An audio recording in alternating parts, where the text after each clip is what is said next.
தமிழகம் மற்றும் ஆந்திராவில் உள்ள கோயில்களில் நடைபெற்ற சிறப்பு பூஜைகள் குறித்து தற்போது பார்க்கலாம். திருப்பதி சீனிவாச மங்காபுரத்தில் ஸ்ரீ கல்யாண வெங்கடேஸ்வரர் கோவிலில் கடந்த 4 நாட்களாக பிரம்மோற்சவ விழா நடைபெற்று வருகிறது. 5ஆம் நாளில் கருட வாகன புறப்பாடு நடைபெற்றது. அப்போது திருமாட வீதிகளில் குழுமியிருந்த ஆயிரக்கணக்கான பக்தர்கள் கற்பூர ஆரத்தி சமர்ப்பித்து வழிபாடு மேற்கொண்டனர்.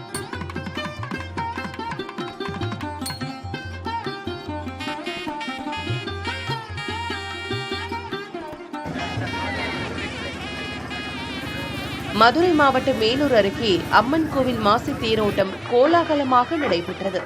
குன்னாரம்பட்டியில் மந்தை பகவதி அம்மன் கோவில் மாசி திருவிழாவையொட்டி 2 நாட்கள் தொடர்ச்சியாக தேரோட்டம் நடைபெற்றது. ஜோடிக்கப்பட்ட அம்மன் வான வேடிக்கை மேளதாளங்கள் முழங்க தேருக்கு கொண்டு வரப்பட்டு ஆயிரக்கணக்கானோர் வடம்பிடித்து தேரை இழுத்தனர்.